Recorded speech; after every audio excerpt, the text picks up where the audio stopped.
પાણી આ જે ઇન્દ્રિયોના આચ્છાદન, ઇન્દ્રિયોના વિકારથી ડોળું થઈ ગયું, ઢોળાઈ ગયું છે. માટે એ પ્રતિબિંબ કરતાના અંતઃપ્રતિનું આવ્યું છે એ શુદ્ધ અને નિયમ આપણે દેખી શકતા નથી દેખાતું, કારણ કે આ પ્રણવરૂપી પાણી ડોળું થઈ ગયું. પણ પાત્ર હોય, પાત્રની અંદર પાણી શુદ્ધ હોય, ચોખ્ખું હોય અને પાછું સ્થિર જોઈએ. સ્થિર ન હોય તો દેખાય, સ્થિર હોય તો તે પ્રતિબિંબ દેખાય. એમ દયાળુ કે છે તમારો ઘાટ છે, ઘાટની અંદર અનંત ગતિઓ મૂકેલી છે. કારણ કે 5 તત્વોનો ભલે ન રહ્યો, પણ એની અંદર કેટલી ગોઠવણ કરી છે. 10 ઇન્દ્રિયો મૂકી, 4 અંતસ્કરણો મૂક્યા, 3 ગુણ મૂક્યા છે, 3 ગણ મૂક્યા છે, એના પેટા વિભાગના તત્વો મૂક્યા છે, પંચ માત્રિકાઓ મૂકી છે, પંચ વ્યવસ્થાઓ મૂકી છે, પંચ સંસ્કરણો મૂક્યા, કેટલાય મૂક્યા છે. પેટા વિભાગના તત્વ આની અંદર મૂક્યા છે. આ તત્વ એની અંદર મૂક્યા છે માટે તત્વના આકાંક્ષાઓથી, વાસનાઓથી પ્રણવ વિકારી બની ગયો. વિકારી છે, ડોળું પાણી થઈ ગયું છે. એટલે એ ડોળા પાણીમાં સૂર્યનું પ્રતિબિંબ આપણે જોઈ શકતા. એમ ઘાટ એક મળ્યો છે. ઘાટની અંદર છઠ્ઠો પ્રણવદેહ, 5 દેહ તો ગણતરીમાં આવી શકતા, એ તો બધા વિકારી છે. છઠ્ઠો પ્રણવદેહ છે ને એ બ્રહ્મની સ્વજાતિની વસ્તુ છે. તમે જુઓ, બ્રહ્મની સ્વજાતિની વસ્તુ છે. પ્રણવ એક જ એવો છે કે એની સ્વજાતિનો છે. પણ એ પ્રણવ રૂપી ઘર ન હોય તો મારી અંતરવતીનો ચૈતન્ય કોઈ દિવસ આવતો નથી. કારણ કે બ્રહ્મ એ એનું ઘર છે. બ્રહ્મ વિના અંશ કોઈ દિવસ પ્રવેશ કરી શકે નહીં. અહંગ અને સ્વહંગ બે બ્રહ્મના અંશો છે એવું પરમપુરુષ ગ્રંથમાં ઘણી વાર વિવેચન કર્યું છે કે કોઈની બીજાની સ્વજાતિના, હંસની સજાતિના નથી, ઓમકાર પ્રણવની સજાતિના નથી, ઘાટની સજાતિના પણ ગુણગણ પ્રકૃતિના કોઈની સજાતિના નથી. અહંગ અને સ્વહંગ એ બ્રહ્મની સજાતિના. બ્રહ્મરૂપી કટક ન હોય, આ બ્રહ્મ ન હોય તો મારો અંશ આવી શકતો, મારો પ્રતિબિંબ બનાવે. તો એ છઠ્ઠા પ્રણવદેહમાં આવી ગયું છે, પણ આપણને શુદ્ધ અને નિયંગ દેખાતું નથી. કારણ કે આપણો પ્રણવ સ્થિર નથી. અંતસ્કરણ ઇન્દ્રિયો, ગુણગણ, પ્રાણ પ્રકૃતિથી, રજોગુણથી વિકારી બની ગયો છે. અને વિકારી બની ગયો છે, પાછો સ્થિર નથી. એટલા માટે આપણે એનું પ્રતિબિંબ દેખાતું નથી, આપણું સ્વરૂપ દેખાતું નથી. મારી અંશ સ્વરૂપ છે કે એ દેખાઈ શકતું, અંશ તો છે પણ એ દેખાતો દેખાય તો નહીં, જોઈ શકાય નહીં, ધારી શકાય નહીં, પકડી શકાય નહીં. પણ એની સ્વજાતિની સ્વરૂપની લક્ષ્ય ગતિ છે. એ ગતિ ગુરુગમ પ્રાપ્ત થઈ શકતી. એ જ ગુરુગમ પ્રાપ્ત કરવાની છે. બહાર કિલાહાર કલોલ ક્રીડા કરે, અચલ અડોલ આકાશવાય. કેટલી સરસ વાત કરી છે.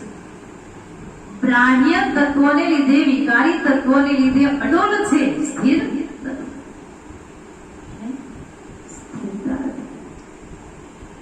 વિકારી તત્વો છે. બહારનો કિલાહાર છે, બહારનો કિલાહાર ન હોય તો અડોલ થઈ જાય, પછી લગી શકાય. એને ગુરુગમ પડી જાય છે, ગુરુગમ ઘર પડી જાય છે, ગુરુ ગતિ પ્રાપ્ત થાય છે. અચલ અડલ આકાશમાં, સૂર્ય અડોલ છે આકાશમાં, માત્ર એનું પ્રતિબિંબ જ આવ્યું છે. એ કરતા કોઈ દિવસ વિશ્વમાં આવતા નથી. પણ એ પ્રતિબિંબ પાત્રને લીધે પડ્યું છે. પાત્ર ન હોય તો પ્રતિબિંબ આવી શકતું. કારણ કે ક્યાં ગયું તો કે એની સાથે એકતા છે, સૂર્ય સાથે. ક્યાં ગયું આપણને ખબર. પાત્ર હોય પાણી હોય તો તરત જ દેખાય. પાત્ર ને પાણી વેચાઈ જાય તો દેખાતું આવતું જ નથી. એ ભિન્ન ભિન્ન ઘાટો બનાવ્યા. બધા ઘાટમાં મારી અંતર્વર્તીના અંશરૂપી પ્રતિબિંબ પડેલું છે. કોઈ દિવસ આવતો નથી આવતું. એ ક્યાં ગયો છે ખબર. ઘાટમાં નથી, બહાર પણ ક્યાં છે. એ ગતિ એને ગુરુગમ કીધી છે, અડોલ છે. એ કોઈ દિવસ ચલાયમાન થઈ શકતું નથી. એ જ ગતિ તમારે જે આવડે પ્રાપ્ત કરવાની છે ને એ પ્રાપ્ત નથી કરી શકતા, માટે આવડે છે આપણી ભટકણ મટી શકતી નથી. એટલે આગળ દયાળુ આપણે એને અનુલક્ષીને સિદ્ધાંત કહે છે, જીવને શિવતે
જીવને શિવતે બાંધ્યા કરમે કરી ચૈતન એક તે વિશ્વમાની વિવિધ વિગતે કર્યું જે જેમ તેમ કર્યું ભિન્ન ભિન્ન તે ભાત માની. દયાળુ બહુ સરસ આપણને સિદ્ધાંત સમજાયો.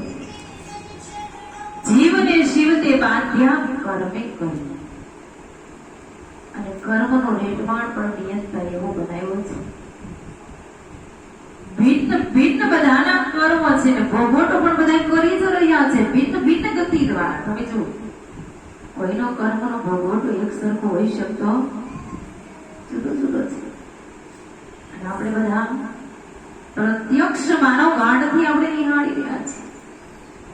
બધાયના કર્મ એક સરખા હોઈ શકતા, ક્યારે જીવનની અંદર કેવું કર્મ આડું પડે ને કેવું કર્મ ભોગવવું પડે છે મને તમને ખબર નથી. પણ ઈ કર્મ કઈ ગતિ દ્વારા થાય છે, કેવું કર્મ થાય છે,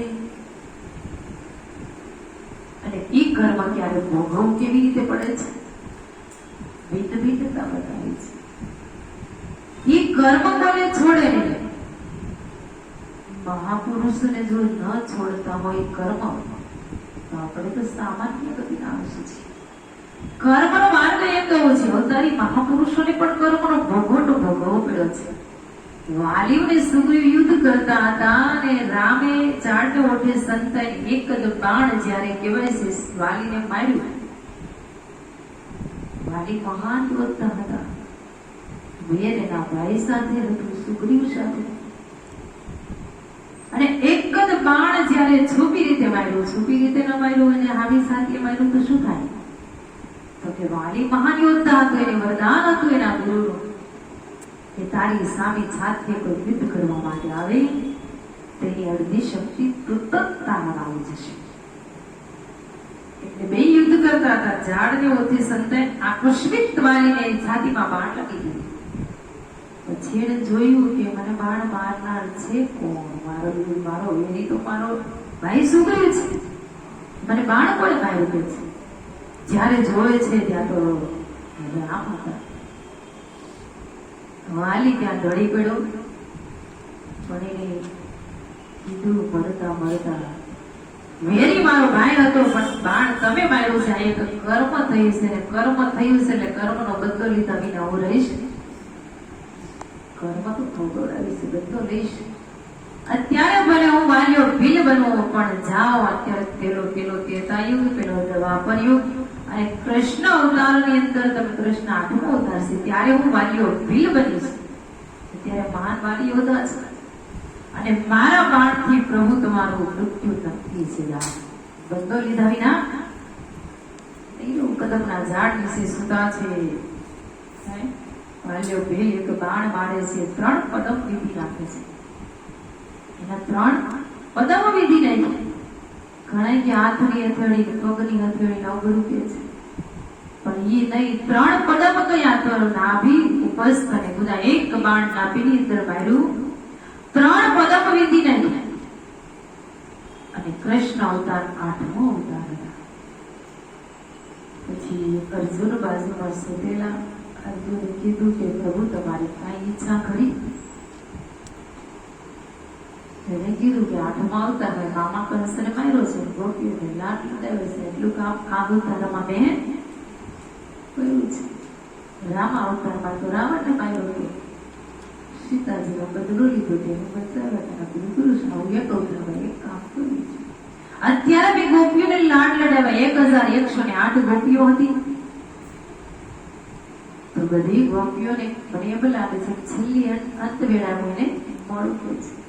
ઈચ્છા તો છે. અર્જુન તો ચાલ્યા, માથામાં બાણ છે, ગોકુળ મથુરામાં ગોપીઓને લેવા ગયા ને ગોપીઓને લઈ જ્યારે આવે છે ને આવતા આવતા રસ્તામાં જંગલની અંદર એના પાથામાંથી બાણ એક આંબાઓ લૂંટી જાય છે. અર્જુનના બાણ લૂંટે છે ત્યારે થોડોક સમય પસાર થઈ જાય છે. સમય બળવાન નહીં, માનવ બળવાન કાપે અર્જુન લૂંટ્યા હોય ધનુષ અહીં બાણ કે છે. સમય પસાર થઈ ગયો અને સમય પસાર થયો ફરી પાછા પુનઃ અહીંયા પધારે છે. સાથે કૃષ્ણ ભગવાન દેહ છોડી દે છે. ગોપીઓને મળી શકતા આ કર્મનો બદલો છે. એને કીધું તું હું બદલો લીધા વિના રહીશ, બદલો લઈશ. એક બાણ માર્યો અને કૃષ્ણએ દેહ છોડી દીધો.